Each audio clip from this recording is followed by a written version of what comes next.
Hello, everybody. Slight order of business. Apart from anything else, I'm not just texting people. I've got my notes on here. Okay. Second thing is I've been feeling unwell all weekend, so if I suddenly run away, it's not like some mind experiment or anything like that. I will be back in a couple of minutes, I promise. So I am Ian.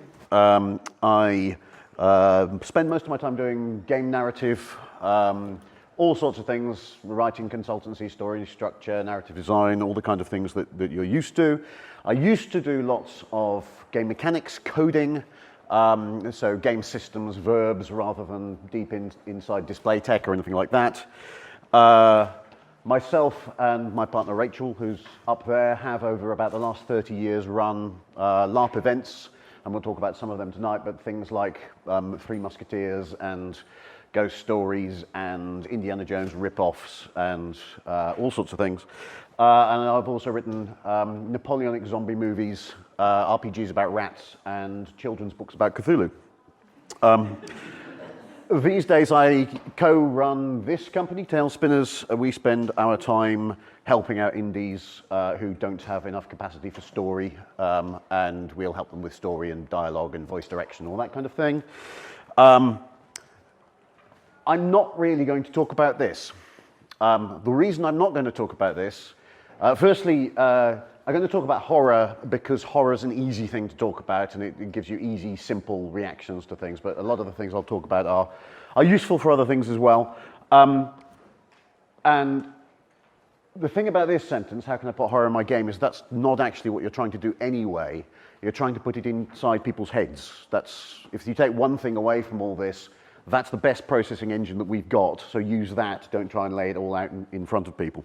I'm not an academic or anything, so the sort of things I'm going to talk about, they're by no means hard and fast rules. They're just things we've tried over the years that seem to work, and your mileage may vary.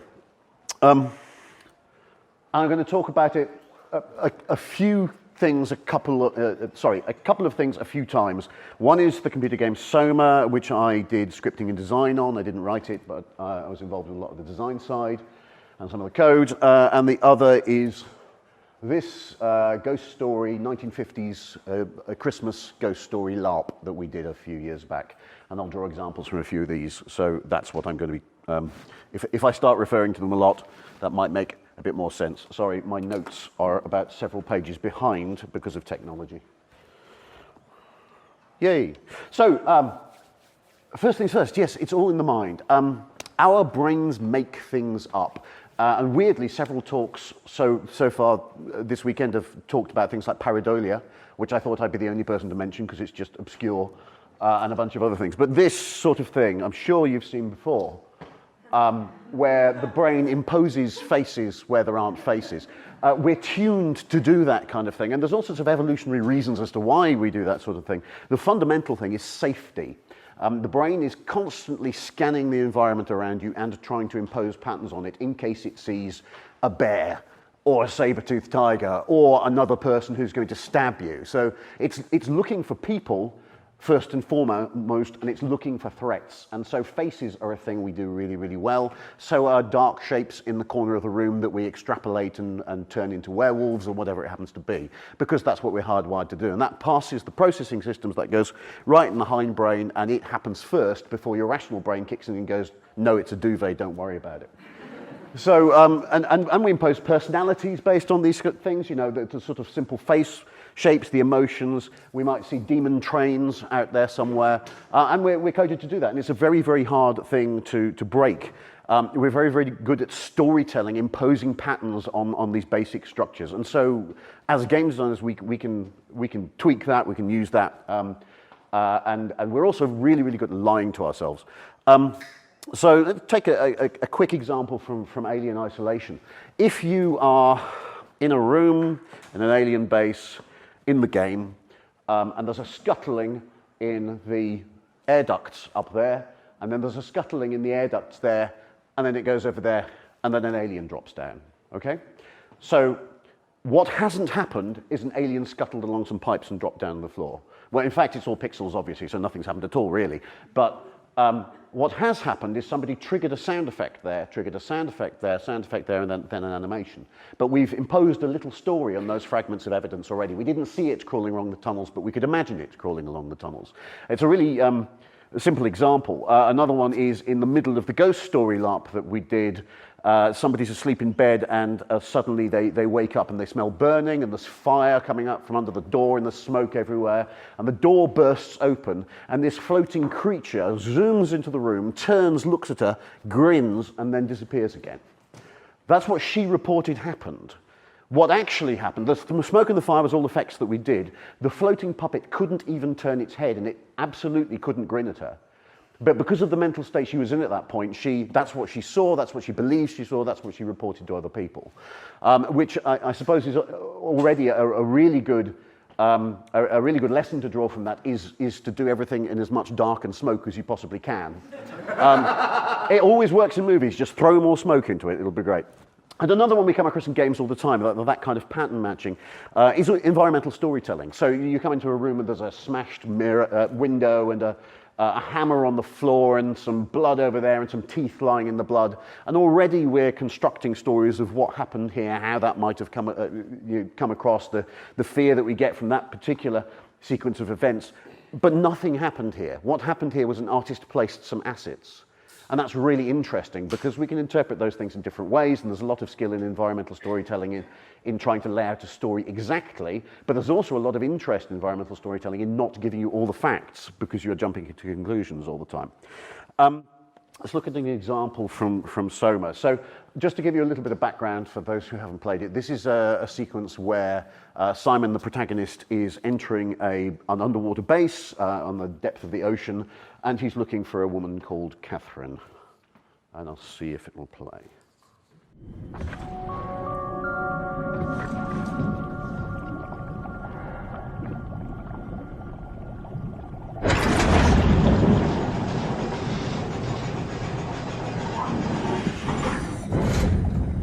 This must be Lambda, where Catherine is.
Catherine?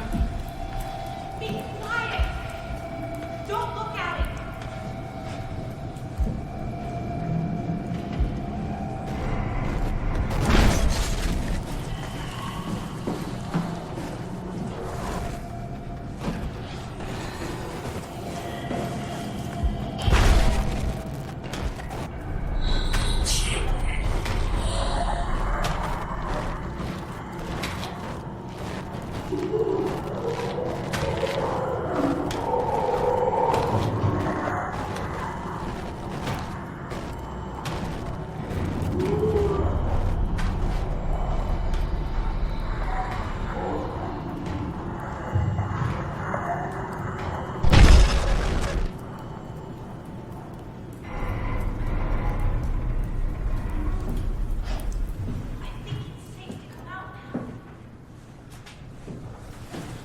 So I'm not sure I know how to work the lights, bear with me. Yeah, I think we're okay. So there's an interesting thing right at the very beginning, which is about putting a very, very heavy steel door that very slowly opens, that then you realize it's going to take you a while to get out of again.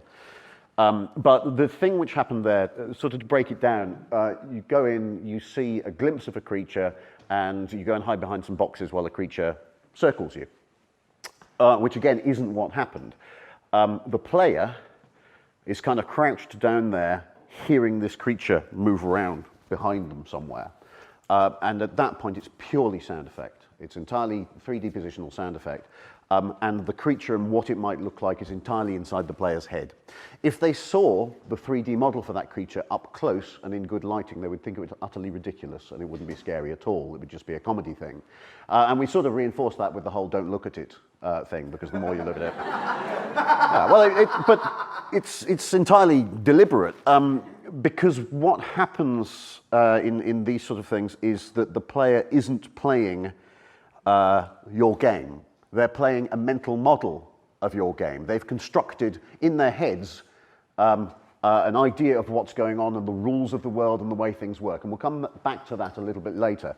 But you've seen this before, of course, in things like Jaws, where the mechanical shark broke so they could hardly ever show it on screen, which made for a much, much better horror movie than if they'd had a rubber floppy shark in every scene. And Alien, which was sold as Jaws in space. Again, it's a horror movie. Aliens isn't. Aliens is an action movie. You see aliens all the way through it. Alien, you see glimpses of it through bits of smoke. And if you actually saw the original costume, the head is super detailed. The body is basically a lycra suit with some panels on, but it doesn't matter because you see it out of the corner of your eye and the hindbrain kicks in. And so by suggesting and just sketching out those things, the player's brain does the work for us. And this is all part of this, and it comes up time and time again all over the place in all sorts of fields. This idea about leaving gaps. A familiar thing, an up-close thing, a thing that you can see all the detail, isn't scary. Make the brain do the work. Now, I don't know if anybody else has read this, but I highly recommend it. There's a book by a guy called Scott McCloud who draws comics about making comics. And he's well worth reading all of his stuff. He's got all sorts of fascinating kind of psychological theory going on here. This one is this little thing about what happens between two panels in a comic book.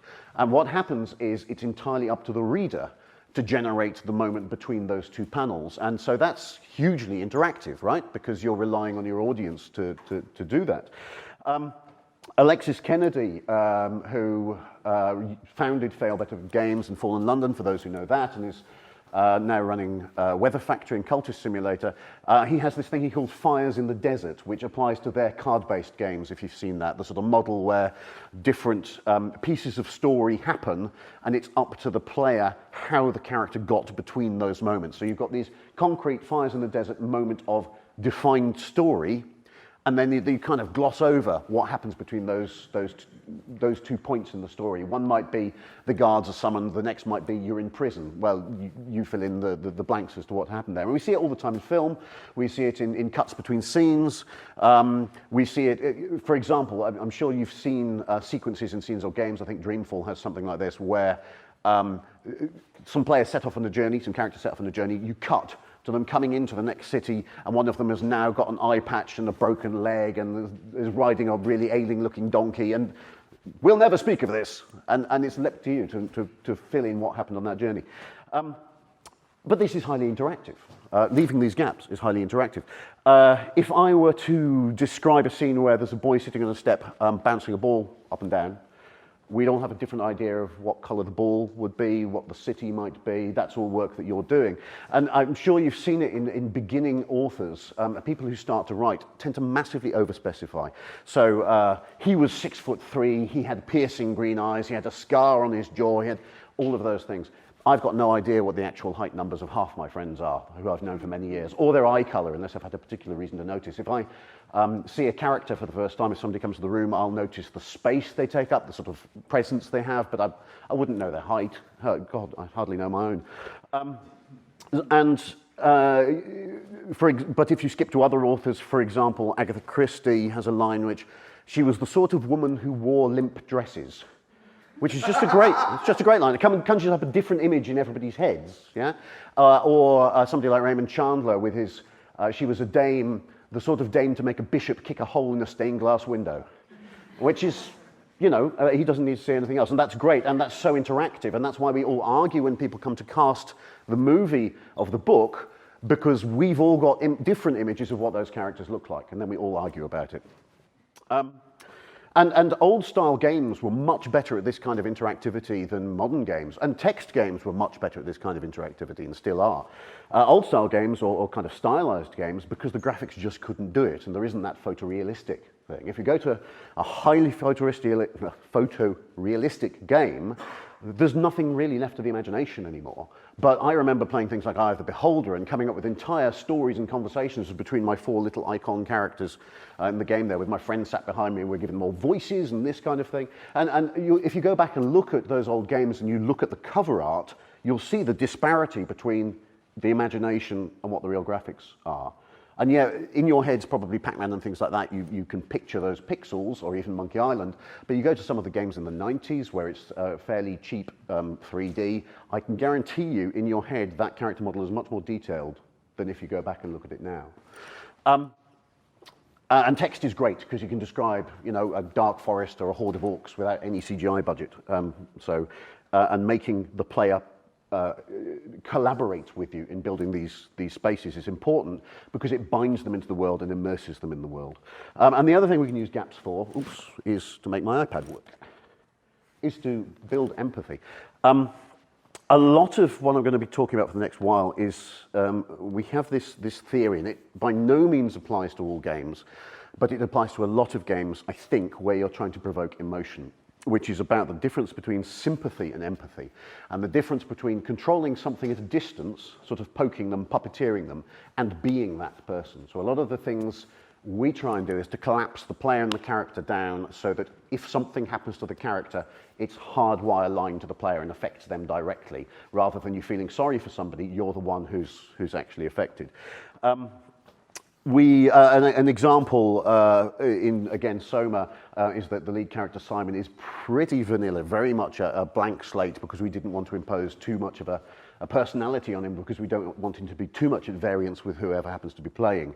Another example would be this from I'll show the picture in a second, from our game God Rest Ye Merry, which was the Christmas ghost story. For years we'd been running LARPs where for all our supporting cast, we would hand out quite detailed descriptions of who you were and where you were from. You're a greengrocer, you hate slugs, whatever it happens to be. And then when we started doing one-off LARPs rather than anything continuous, we provide briefs to the players, because they need to arrive with some context. They need to arrive with relationships, because if they don't have those relationships, you have no drama happening. They have to have secrets, they have to have all of this stuff. And so we started writing those kind of briefs for our players as well. Until I went to one event run by somebody else, which was like the 5th in the series or something, and I was given some briefing documents for the character I was paying to play, and there were 43 A4 sheets of paper in that, which was history, the people I knew, the world, the rules, all of these things. And it was just unplayable, it made me uncomfortable. I thought I might get it wrong. That was the big problem, is that I thought that I might perform this thing wrong, and I was paying to be there, and it was really strange. So what we came up with for God Rest Ye Merry, we'd kind of done it for our Indiana Jones event previously, was this.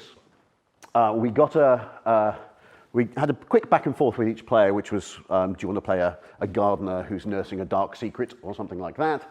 They'd say, yes, that sounds fine. And then, not long before the event, we'd send them each a kind of completely individualized pack of paper. And those paper all of those things were in-game pieces of paper. They're in-character things. They might be a national identity card, which has things like your name and your place of birth and your age. There might be a magazine article about you, a photograph from your lover, a bunch of correspondence from other people. And we tried to build up a picture of of the space that your character took up in the world. What we tried not to do is to say how your character felt about anything here, and how they felt about any of this. Which meant that, for example, in one pack, there was clearly a story about your character had given up a baby when she was only a teenager, and there's the birth certificates, and there's the adoption papers, and all these kind of things. But we never said why she did it and what the pressure was on her to do that. Was it her choice? Was it imposed on her from somewhere else? Because we're leaving gaps. We're leaving holes for the player to bring their own interpretation and make the character their own and make it feel like it's them, and to try and mesh the two things together. which meant that they bound in much more tightly to the characters, and the emotion levels were much, much higher when things happened to them. There's an interesting side effect of all of this. For a start, it's still a lot of paper. It's like 43 pages or whatever. It's still a lot of paper, but we'd hope it's more of a joy opening this parcel and going through it rather than anything else. Secondly, if you forget anything, you take it all with you, and you can look it up. You can go through your old letters and check things. And the third interesting thing is it's also blackmail material, which means if you've got these deep personal secrets along with you in a case and somebody uncovers it, they can use it for leverage, which is cool. I'll come back to that, some of that in a little bit. But this whole thing about collapsing the player onto the character, this is partly why I think first person helps horror quite a lot, because you can't see behind the character. You're inside the eyes of the character. If something's happening behind your ears, it's there. And sound is massively, massively important. But it's not just a case of being the player character, it's also the player experience. An example, again, of Soma, when we were first developing it, the lead character spoke quite a lot. To call attention to things we wanted to call attention to, for example. You would go into a room and he would go, oh, look, there's a body in the corner. Which, was probably better voice acted than that. But there is a problem with that, even if we're trying to highlight a particular thing in the room. And the problem is simply things like the trigger happens, oh, look, there's a body. At that point, the player is turning the camera to look another way. The player's looking over there when the line lands, and then they go, there's a body? Where's there a body? And looks around for the body, which means that the character has seen something and knows something that the player doesn't know. And you get this weird disconnect, and suddenly they're thrown out of being Simon, and they're going, stupid idiot, Simon, what have you seen? What are you reacting to? And you kind of have that separation happen. Equally, the player may have already seen the body by the time Simon goes, look, there's a body, in which case he sounds really dim because he's like several stages behind the player. And so what we did was simply remove those lines and highlighted those things in other ways, and it worked an awful lot better. Frictional, again, in their series Amnesia Penumbra Soma, one of the things that they do is a simple sort of UI thing, which is instead of clicking a button to open a drawer or a door, you have to grasp it and grip it and pull it. Or the same with doors, you have to do that, or you have to lift heavy weights. And yes, it's all still done with cursor and mouse, but just that feeling of physicality, it binds you more closely into the world and makes it feel like you're more immersed in it. It applies to things like control systems too. I know nobody really likes this guy, and a lot of those control systems are ridiculous quick time sequences and this kind of thing, but there are one or two moments where actually you go, oh, I can kind of see what he was getting at. And I can't even remember which game it is, but one of the games, you have a character who is trying to crawl through, I think, an electrified fence or a barbed wire fence. And you press one button and you have to duck down, and you press another button and you have to bring up your leg like this, and by the time you've got all the controls masters, your hands are kind of mashed in this weird shape around the controller, and there's so much tension built up here, and that's exactly what the character is feeling. They're completely tense in that situation. You've got this wonderful physical feedback loop, which is a really hard thing to do in games. So that's really cool, and if this whole game could be kind of like that, then great. But these sort of feedback loops are really important. I mean, even things like rumble, but audio, visuals, absolutely. Things like rumble are really important if you could support it on your machine, because it gets to the point, if you do it right, where people won't even realize that they're feeling feedback through their fingers. It's just a kind of direct thing happening to them. And if you can make them not realize they're receiving that feedback, that's the best thing. This also implies to the control system thing applies to intention and action. I'm sure we've all had that problem in something like a BioWare game where you have a limited set of dialogue options and you choose a short phrase version of one of the options, which seems pretty safe, and then your character starts shouting or something like that. And that's a massive disconnect again. That's an intention not matching action. And then the same is true of most complicated control systems. If you have to stop and think about what button to press to jump, then that's a big problem, because what you should just do is, I need to jump, and you jump. And that's all you think about. The best control systems are the ones which become completely intuitive. That sort of Twitch-based gaming, really. So anything really throwing them out of that connection to the game is bad. And this sort of comes to what I was talking about mental models earlier. If you're in a darkened corridor and a creature lurches out of the dark and starts walking along the corridor, and you're kind of hunkered down, hiding from this thing, and it walks along the corridor, walks along, then it goes a little bit that way, then it comes back, then it goes along there, then it goes there, then it goes there, then it goes there, then it goes there. And you go, okay, it's not a monster at all, it's a piece of AI, and now it's a puzzle, and I need to time myself to the puzzle and get past it. And we don't want the players to be thinking about our game as a puzzle, we want the players to be thinking about it as a horrific experience with a real creature in it. And again, that's partly about obscuring things, hiding things, and also being a bit cleverer about the AI. I won't make a secret of the fact that the Soma AI wasn't terribly good. It was put in quite late in areas which didn't match it, so we didn't nail it on that. But other things like amnesia have reportedly, well, people have had to buy new trousers, so it kind of works. So if we can take those patterns, which really is that thing about seeing through the matrix, it's about seeing, from Laura's talk earlier, there was the Wizard of Oz pulling the strings behind the curtains. We don't want to show that, and that applies to live action as well. I've been to games where we've had weird ghostly effects, and then a referee standing at one corner with a speaker. And that's just no good for immersion. Yes, you can play with that, you can pretend that it's real, but it's just play acting, you're not really feeling it. Whereas if the mysterious noises are coming from nowhere, then that's fantastic.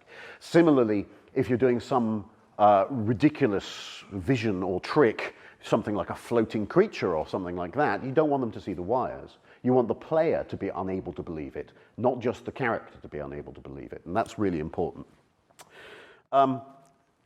This also falls down when you get plot breakdowns, which throw people out of the experience. We're probably a bit old here for Fonzie jumping the shark, but the obvious would be there was quite a lot of anger over the last series of Game of Thrones with a character that some thought was acting out of what they'd all expected. That's arguable, and it may be to do with timing, and it may be able to do with series length, but a lot of people just went, oh, I've had enough of this. And it separated them from being immersed into the material. They suddenly saw, if you like, the hands of the writers prodding at it, and it becomes a story rather than something that they're deeply embedded in. I'm not going to go on about that because people argue with me about the prestige.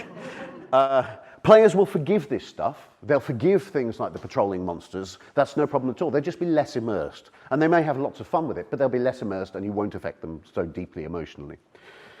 Which is, yeah, it's all part of this really, which is just using everything you can to drown them in the sense of your world.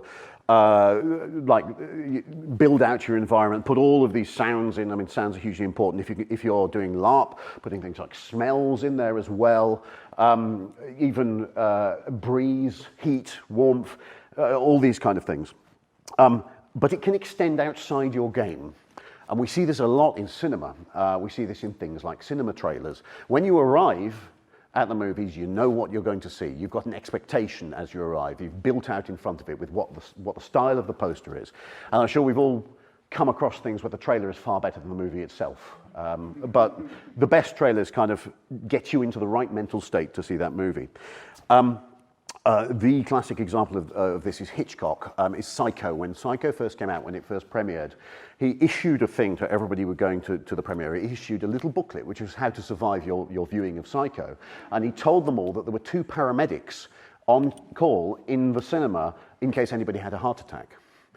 Which there were, but of course it was all fiction. It was all to get people in that particular mental state so they'd be jumping at anything that they saw on screen. And we see the same in Ghost Trains, you see the same in Disney as the huge build-up to Ghost Train rides, that kind of thing. And that thing we sort of call crossing the threshold. It's a bit like going through the door at the beginning of Simon's adventure there. It would be a bit like going to an escape room that's a murder escape room, but on just the corridor to the door to the room has flickering lights and slightly cracked plaster. You know, it's just getting you into that space. So, I'll talk about that later. So it can go into your box art, it can go into your advertising campaign, it can go into whatever you're doing at your stand, at your convention, it can go into your UI. And a great example of that is this game, Dead Space. So his oxygen meter, Isaac's oxygen meter and his health are part of his suit there. They're part of the world, they're not floating above and out of the world, they're not numbers popping up on the screen, they're all part, making you feel immersed in it. But this bit is cool, which is when he's using menus, the idea is it's a hologram projected from his suit. And the cool thing about that is when you've got the menu open, it's real time and you can still be attacked from behind. So you can't be safe just by hitting escape, pause. It's all part of that world, which is great. But again, it's third person, so I'm less fond of it actually. Right, I apologize to those who I've told this story in the pub many times in Francisco. It is 3 a.m. You have been without sleep for a couple of days now because you're so scared about what's going on. You are upstairs in an ancient creaking mansion house, lying in bed next to your partner. You have the light on because you're too scared to turn it off. This is a kind of strange room anyway. When you first came in here, you noticed there were pictures of a young couple on the wall, having been married. There were some dried flowers. There is a crib next to the bed, and there's a little wooden name on that, the name Gwendolyn, and there's a photograph of a baby. You've heard rumors that there was a death here, some sort of suicide possibly years ago, or killing, but you don't really know any details. You've heard strange things. You've heard a baby crying, but you could never find the source of that. You've heard a couple arguing, muffled through a wall, something about money. You found things like betting slips, you found receipts, and there was some blood found in the bathroom, but the maids have cleared it up, so it's all fine, obviously. And now at 3 a.m., bang, from the corridor. And the door bursts open, and in comes the young woman. I'll put the picture up in a minute. In comes the young woman from the photograph, wearing a black dress, makeup streaming down her face. Under her arm is the baby. You can hear it crying, and in her hand is a pistol. And she runs, distraught, into the room, turning around, brandishing the gun at the people following her. There's nobody following her, but she can clearly see people following her. And she runs past you in the bed, kind of waving the gun like this, runs over to the window, opens the window, and she throws the baby out. Now, at this point, as a player, because you're a player in a LARP, if you can separate yourself from what's going on, you're going, it's okay, it's not a real baby, it's a dummy, nobody's hurt, nothing's going wrong here. And at which point, she jumps out of the window. And by the time you get to the window, looking several stories down, there's no baby, no woman, no nothing. So, I'm not going to tell you how we did the last bit because it's stunts and nonsense. But there's some interesting things going on in that sequence. Firstly, there's the build-up to it. We've already got somebody in a particular mental state when we get that far. Here is the room itself, and there's the window, there's the crib. Here are some of the things you've found around the house that's all caught into this plot line. So there are several things going on. You know who the woman is when she comes into the room. You're pretty sure she's a ghost already. But there's a... Can I go backwards, please? Please go backwards. Yes. But there's a really interesting design thing going on here. What happened was, Kira, our stunt woman, said, I'd like to jump out of a window, please. And that's fundamentally where this story started, rather than us writing the story first. So she came to us and said, I'd like to jump out of a window. And the stunt team are saying, okay, yeah, that window looks pretty good. Can we use that one? And then we're going, well, there's a bit of a concern. People are going to be sleeping in there, which is really cool, but they might try and get out of bed and tackle her to the ground and stop her jumping. How can we avoid that? Can we put a barrier between the bed and the window? Oh, there's a cot down there. What if we nailed that to the floor and put a physical barrier in place? Well, that's a good start. Oh, she could have a baby. And then out comes the gag about throwing the baby, and that's kind of fun. And then the stunt team are going, but hang on, now she's got a baby, they're going to be even more keen to jump out of bed and wrestle her to the ground and say the things, even if they know she's a ghost. And so we came up with the idea of a gun. Because if a real-looking gun is being waved past your face and you've just heard it fired out in the corridor, it's going to give you a few more moments before you can summon up enough, courage to get out of bed. And so what's happened at the end of the stunt is we've locked down some choices that player wanted to make. We have closed off those avenues that they might have taken, and they think it's their fault that they didn't do it. They think it's because they didn't have the courage. They don't think it's because the game designers railroaded them along a path. Which I think is a really interesting implication to lots of choice-based stuff, which is, for me, it's all about, this thing, or even this thing. It's all about this. It's all about when you're going through your game and testing your game, at any point you come to a choice and you go, well, as a normal player, what would I want to do at this point? Do we allow them to take that choice? If we don't, well, maybe we should add it. But if we can't do it for budgetary reasons, how can we make them not want to take that choice? Does that make sense? I want the option to be able to run away from that monster rather than talk to it or tickle it or whatever it happens to be.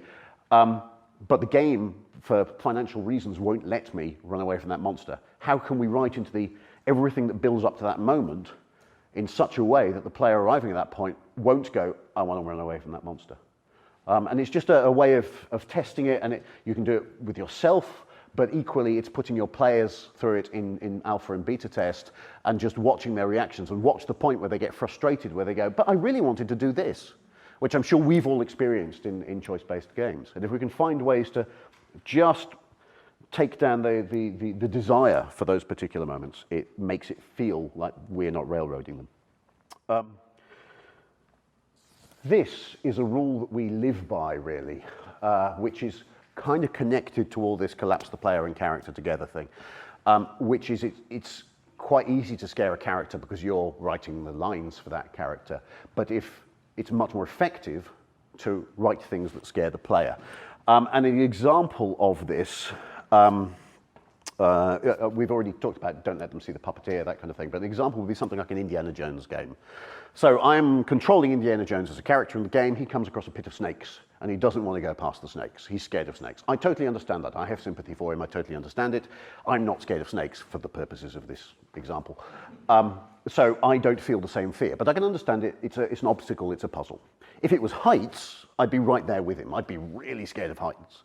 And really the only lesson that I can draw from that is if you're doing something like a horror game, then trying to put in things that affect as many people as possible, or try and put in as many different things. Put snakes, pits, depths being crushed, put all of those things, drowning, because you'll hit a much larger audience. And the wider application of that is actually why people like Spielberg are so successful at making movies, is finding broad themes for whatever your story or game is, that map onto a wide range of player experience. So Spielberg's are all about family, pretty much they're all about family, and we all have at least some relationship to a family, whether it's loving or not, we understand that. Things about death, things about family, things about true love, these things keep coming back and back and back, and that's because they appeal to so many people. You don't have to do that, it's just you'll get a bigger audience and it'll resonate with more people if you do that, but there's nothing wrong with niche things. And the same true for primal fears in horror. And it's not all about those moments of jump scares, the moments where something leaps out and you kind of leap out of your skin. What we tried to do, again with Soma, was consider what would happen when the player puts the controller down and is lying in their bed, and what are they thinking about, and what thoughts can we put in their head at that point, because those are far more effective long term, and they needn't be horror, just what topics are we giving them to think about. They're far more effective than the short-term jumps and scares. And a lot of it is about getting them into the right mental state, and about breaking the rules in ways that they don't expect, to knock them off balance, so that then you've kind of softened them up and you can do what you like with them. This is used a lot by people like hypnotists and mentalists, getting them into the right mental state before you do things to them. A couple of examples from games where you can do things which really surprise people. In the original Metal Gear Solid, you're facing Psycho Mantis and he starts having a very specific conversation with you about the other games that you enjoy playing, because the developers had read your save cartridge and could figure out what other things you'd played, which is kind of cool because suddenly the conversation becomes very personalized. Similarly, I was a consultant for a play in London which was about information security, and so it was about the dangers of hacking and that sort of thing. And at one point they have a hacker on stage, and there are typical hacker's room, screens everywhere, and some of those screens are projected on the wall behind. And as that scene plays out, some of the audience start noticing that picture of a house over there. That's my house. That's my dog there. Do you see what I mean? So suddenly there's this ripple going through the audience as people suddenly realize that they're part of this play now, whether they wanted it or not. And of course, there's a little consent thing somewhere on the ticket signing form that's in small letters and nobody paid attention to, and they should have, and it might teach them a lesson. But you don't need to do that thing. You don't need to make that happen to everybody in the whole audience. You only need to hit 4 or 5 people before that ripple kind of goes through the room and it feels really personalized, and suddenly they're all part of it. And they don't know what's going to happen next. That's the cool thing.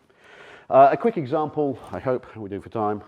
Ooh, Maybe I should skip this. I will very quickly go through. So 1950s thing, they all arrive at this lodge at the end of the road. They're normal people at this point. They're normal 21st century players. And they are... Oh no, I've got till 15:15, haven't I? It's all good. And they are greeted by some of the crew of the game, and there they get changed into their 1950s outfits, and there's just in the background a dull kind of musical tone playing in the background, some sort of low-level horror music, which they aren't really paying attention to, but it's just kind of there going away. And as it gets dark, I take each of them individually into a room just to make sure they're happy with their characters, happy with the rules, happy with how the game's going to work. And then I get each one to draw a card from a deck of Arthurian tarot. And they take the card and they look at the card and they show me the card and I write it down. It had no meaning whatsoever, nothing to do with the game whatsoever. It's just starting to make them think, right? And the second thing is I get them to stand up against a wall, close their eyes, and I take their photograph with a bright flash. Again, absolutely no reason for that in any way at all. But I had people coming to me afterwards going, I thought I was going to find my photograph in a morgue or something like that. And it's just to try and sort of push them gently from one side to another to get them to the point where you throw them into the game. And the point we throw them into the game, the fiction for throwing them into the game was they've been driven up by car from the local station, but there's flooding, so they have to get out of the car and they have to carry their bags themselves up into the dark woods, which were considerably darker than this. It was nighttime. And as they walk up through the dark woods in small groups, kind of 5 or 6 people, there's mist rising around them from the trees because, of course, the special effects department are out there creating some fog.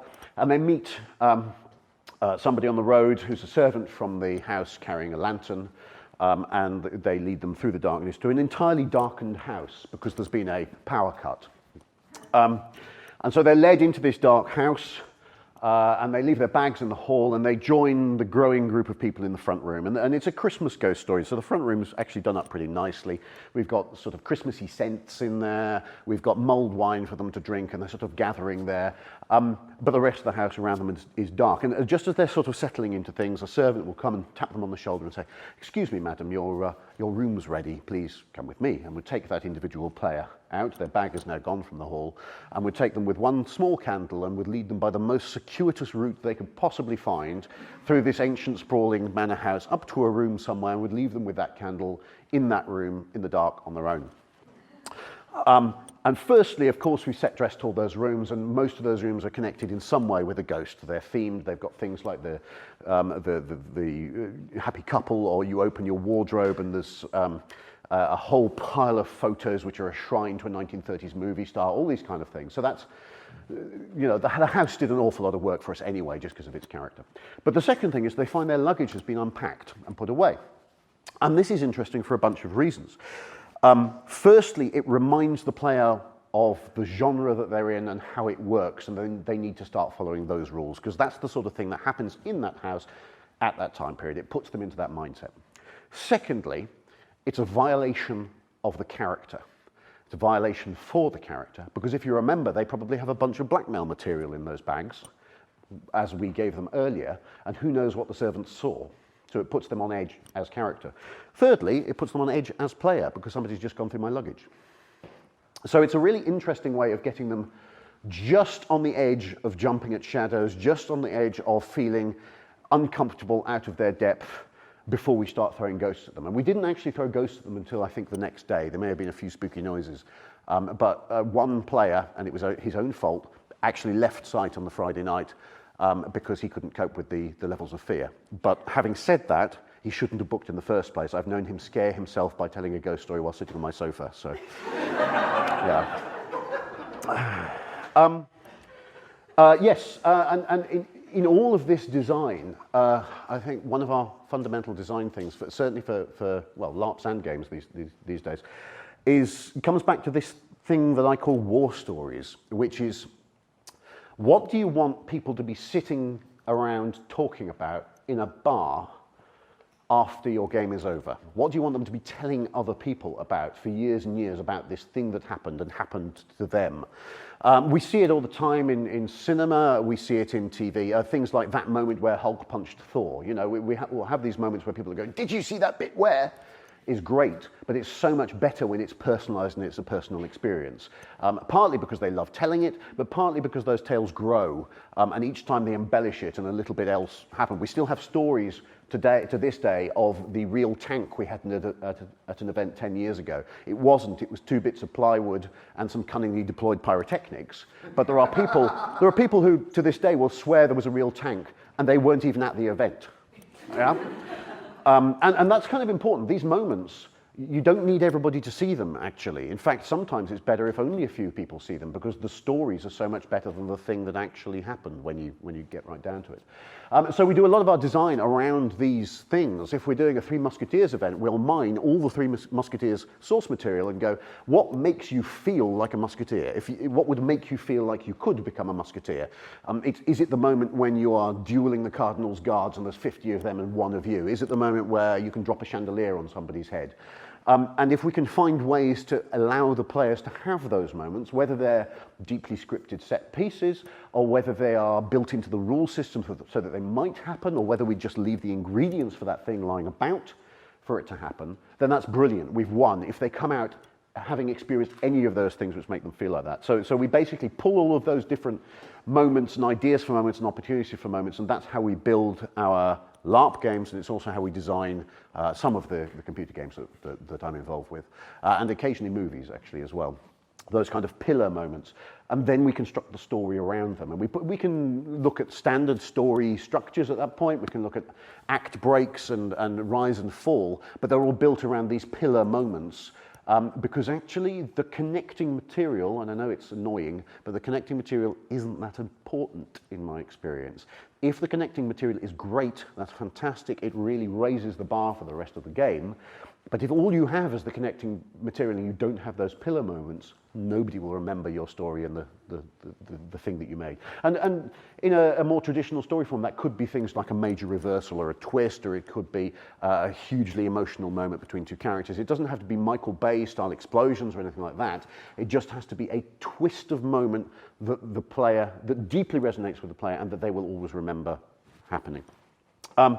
And to do this, my best advice is use everything that you have. Use sound, smell, use graphics, use your cover art, use your PR emails that go out to people, badges, whatever you can, music.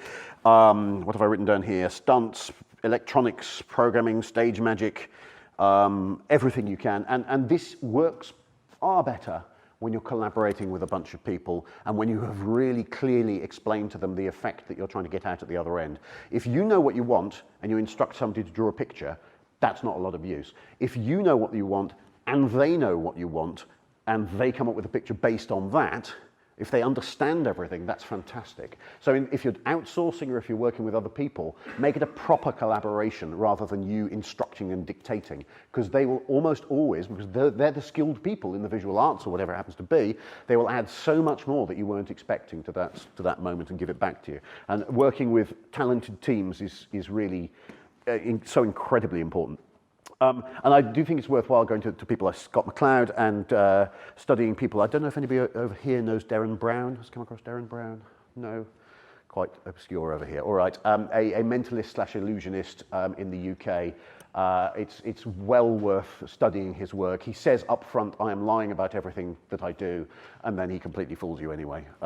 Look up his stuff on YouTube. There's some incredible things. I think Netflix as well. Say his name again? Darren, D-E-R-R-E-N, Brown. But fundamentally, it's all down to this. As I said at the start, this is the most powerful processing system that we have. It's so much better than photorealistic graphics or anything like that. It's way beyond that. So use that. And text games and stylized graphics are a great way to do that. Don't let anybody tell you that reading words isn't interactive, because it's massively interactive. And that's it, I think.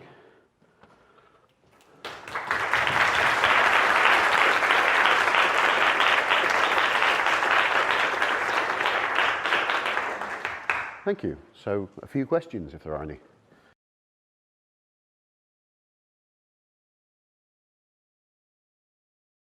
I think your difficulty with sound effects in a scenario like that is timing. If you're trying to have it as a jump scare somewhere in the middle of the text, you've got no idea at what point the reader is going to hit that noise. However, what I think you could do is put a generically creepy soundtrack over that scene. So audio is massively important. Again, it's one of those things which is kind of invisible to us until we pay too much attention to it.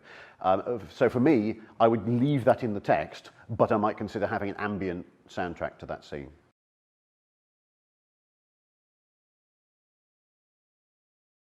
It would be a mood set. So if it's the sounds of a creaking house, for example, if that was your example, but it wouldn't be that one sudden, surprising creak. It would be just a sort of potential buzzing along in the background.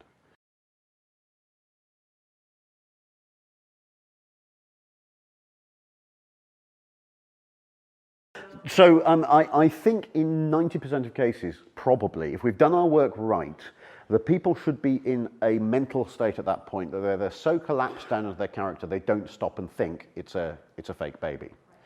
But the double bluff in it is simply if they're able to separate themselves from being a character and they're fighting their fear at that point and going, okay, I'm not going to be scared of this. It is not a real thing. And then we collapse that completely by proving them wrong.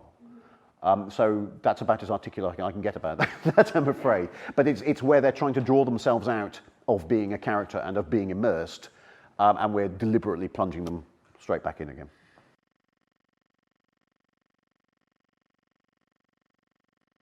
Really depends on the scale of the LARP. Most of the LARPs that we do are for around 30 to 50 players these days. We are, I wouldn't say unique, but we have a fairly strong art department and stunt department of about sort of 4 to 8, depending on what's going on. Writing team is supposed to be about 5, but practically is actually 2 or 3, because this is all voluntary stuff, right? Then catering, we might have 4. 2 people looking after horses. You know, it really depends on the thing, but probably organizationally, maybe 15. In terms of supporting cast, varies from event, but might be about 30, 35 maybe.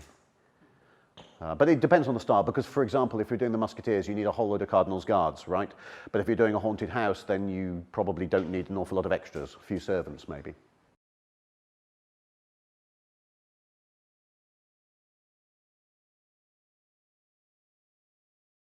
Yeah, that's right. And part of the 3 a.m. haunting, of course, is hearing screaming in another place in the house and all getting up and working out what the hell's going on.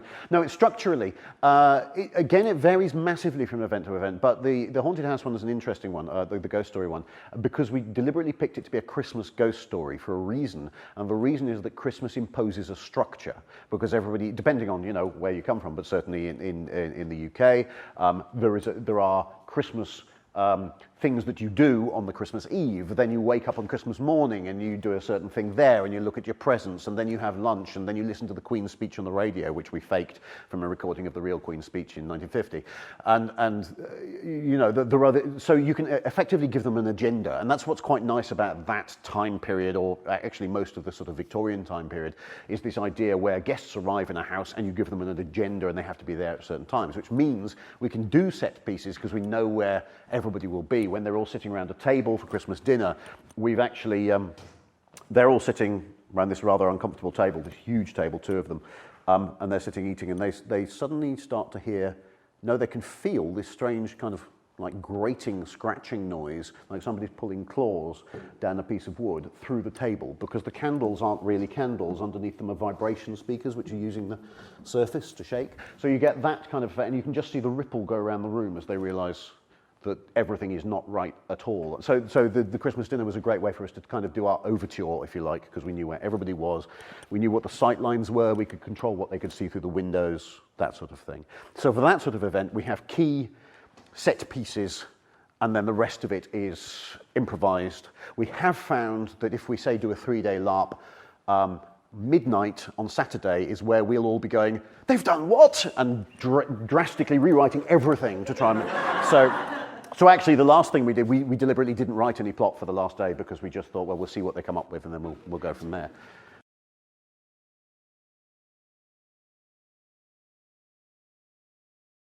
Not directly that I'm allowed to talk about yet, but there's a lot about mood and atmosphere, whereas you can make a space feel magical. We did a little bit about it in the kind of Christmas thing, where you step into a beautifully decorated space, and there's a fire crackling in the hearth, and there's the smell, and all that kind of thing. So for me, an awful lot of it is to do with mood and setting in an environment, and I'm sure we've all come across that in games in different kind of environmental design. There are also things you can do with language and with characters. You can make people pay attention to certain characters. You can do things with eye contact. You can do things with gestures. If people have come across NLP, neuro-linguistic programming, little sort of mirroring actions and things you can do. But it depends on the setting. It's easier in LARP with good actors because you can use them to build bonds with characters that you might not expect, and then you can rip them apart. I think it's harder to do in computer games, but it is possible. By use of the dialogue between you and that character, for example. And if you've got animated scenes, you can, you don't do the Caden Alenko thing from Mass Effect, actually, with his lovely pose by the, yeah, anyway. Yeah, so there are absolutely, the reason fear and horror is easier is simply because of that fight or flight kind of hardwired thing, that hindbrain thing kicks in. We're obviously programmed to do other things as well, but those are always secondary to the I must survive impulse. So it's slightly harder, but mood and atmosphere is a great starting point. If you're doing something live, scent is a really good thing to use. It's good for horror as well, but we've done things with scent where the players don't realize they're being affected by that scent, but you've built up a mood with them in one scene with that scent, and then you might use the scent on its own later on, and they'll get that same sensation without knowing why, because they haven't consciously registered it.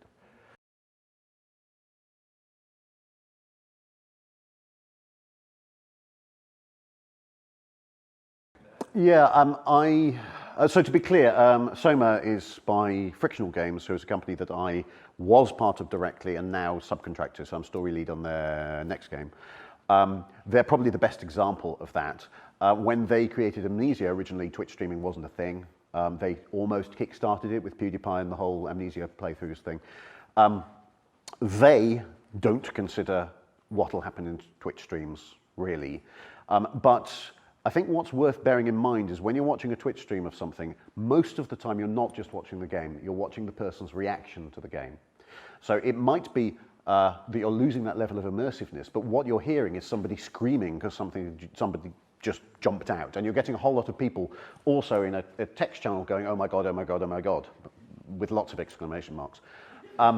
So I think that's an interesting thing because you have one separation because of the immersion, but on the other hand, you are directly seeing the effect on somebody else. It's not as connected, but it's more about that sympathy that I was talking about earlier. You're connecting with that Twitch streamer instead of directly with the character. So it's not, in my view, it's not as good, but people get lots of laughs out of it, and PewDiePie's doing all right, or he was.